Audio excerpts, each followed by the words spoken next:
Hello everyone, and welcome back to Wicked Reading. Today I will be reading Blue Moon by LinebeckIV. Ever heard of the Day of the Blue Moon?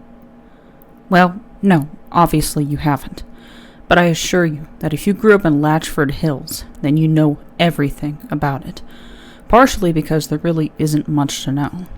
Basically, every time there's a blue moon, the people of Latchford Hills, a small town in northern Ontario, have a celebration. It's basically an excuse for the whole community to come together and run bake sales, to get drunk, and listen to crappy local musicians. The whole thing was passed down from some native celebration in which the blue moon marked the rebirth of the guardian spirit or whatever. Frankly, no one really cares. My name is Nick, and as a 15-year-old high school student, there's only one aspect of the Blue Moon Festival that concerns me: the Blue Moon hazing. Where all the meatheads get together to fuck with all the younger and less socially cool kids, so basically the same thing they do every day. But I'm getting ahead of myself. The story begins on the day of the last festival, a real shitty day. Not particularly rainy or windy, but just real gray with that sense of depression and gloom in the air. Regardless, my parents and younger brother drove into the town for the celebration's activities. Before City Hall's morning speech, my brother and I went to the church to pick up some baked goods from the nice old lady at the bake sale. And just as I was enjoying a lemon tart... Hey, fucker! I turned towards the voice just to see Kyle, the meatiest of the meatheads, coming towards me with a few of his closest friends. Oh, hey Kyle, I respond coolly. So you coming to the bonfire tonight? 'Cause me and my buds are really looking forward to hanging out with you, Kyle says with his big dumb smirk. I guess. It's not like I have a choice. Whenever you miss at the hazing, you get back double for the next few weeks at school. And what's with the sudden interest in me? His smirk widens slightly. We just got a few special plans for you. Can't wait, I say sarcastically as I start to turn around to walk away. He grabs my shoulder and spins me back around. Hey, don't be a smartass, one of his friends chimes in. Yeah, if there's one thing people don't like around the Blue Moon Fest, it's smart-mouth little pricks. He shoves me back while my little brother watches, clearly very nervous. See you later, fucker.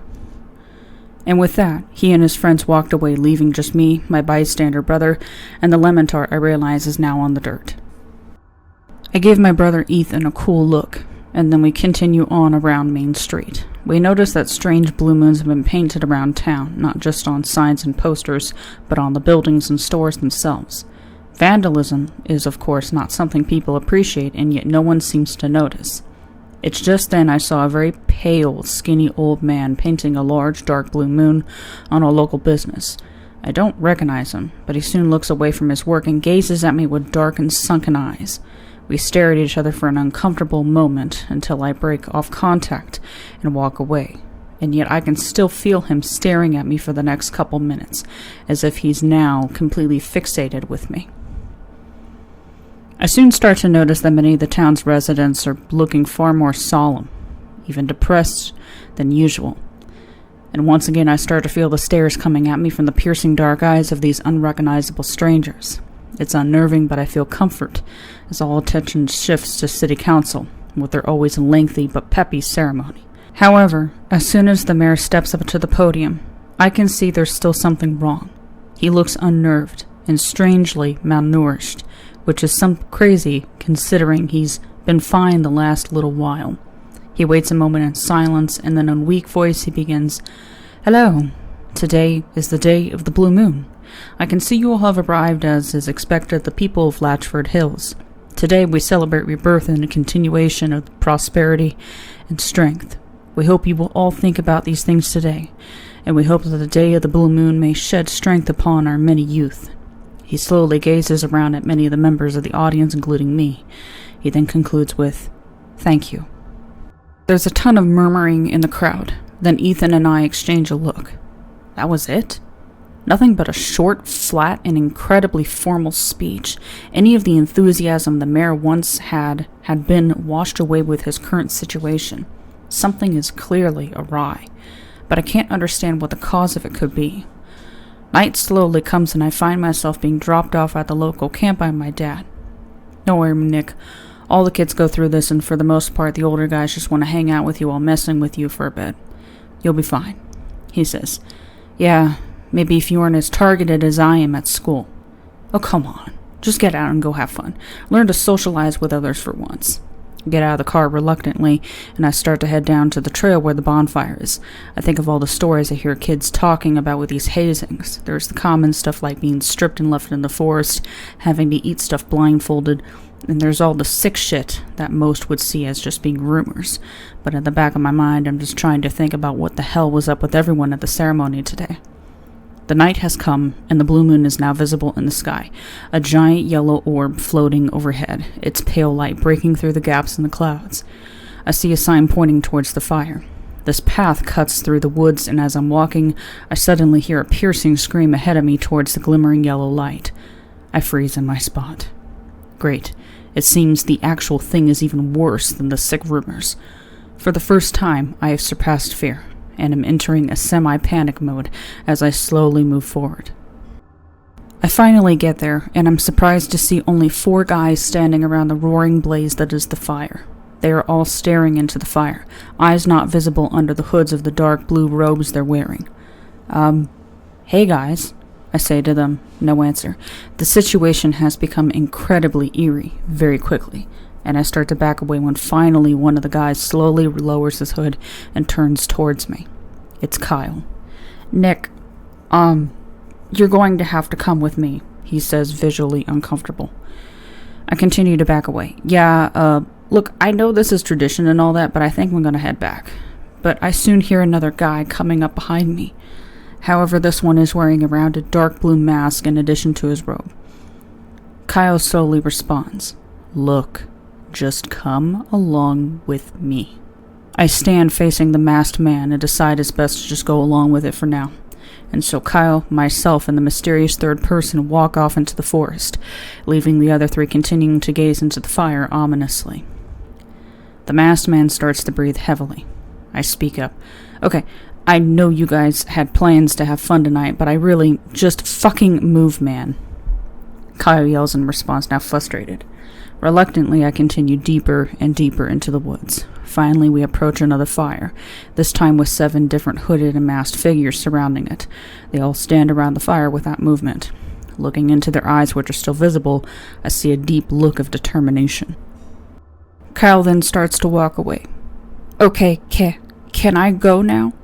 All the figures slowly nod, and Kyle then quickly walks away. I'm now terrified and alone. You guys have had your goddamn fun. Now just cut the act, please. They stand in deep silence for a long time. Every time I shift or try to move, the man still behind me puts his hand on my shoulder. The silence continues. Guys, just fucking quit it. You've accomplished your goal. You've creeped me the fuck out now. Can we please just...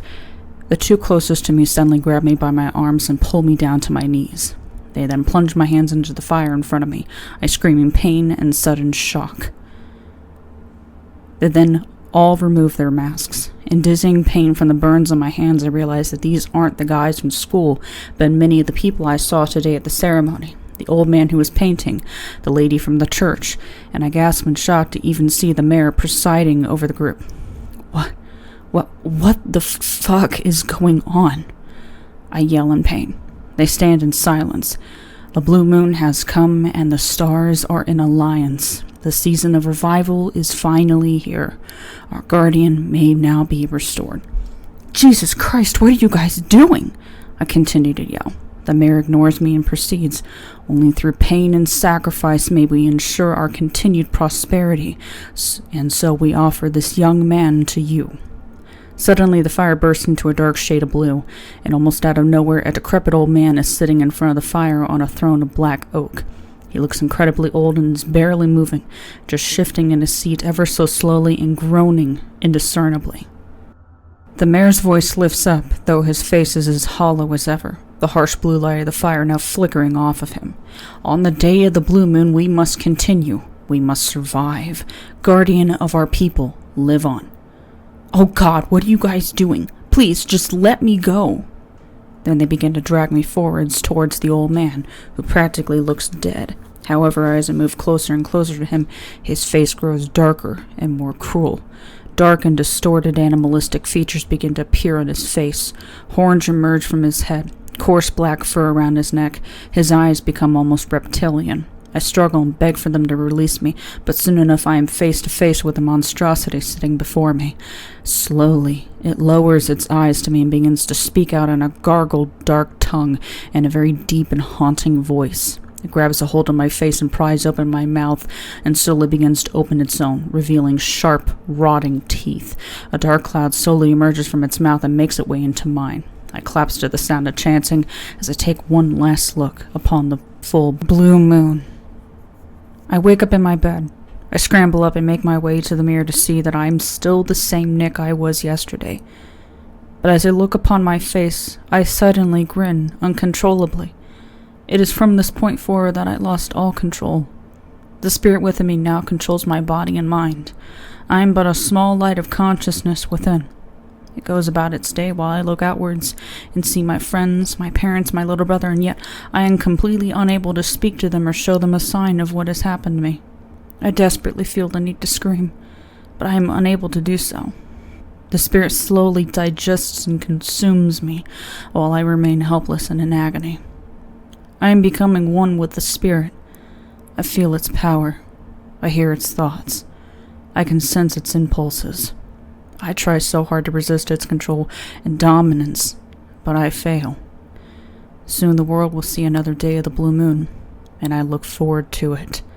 I hunger. And this year, I have some very special plans for Kyle.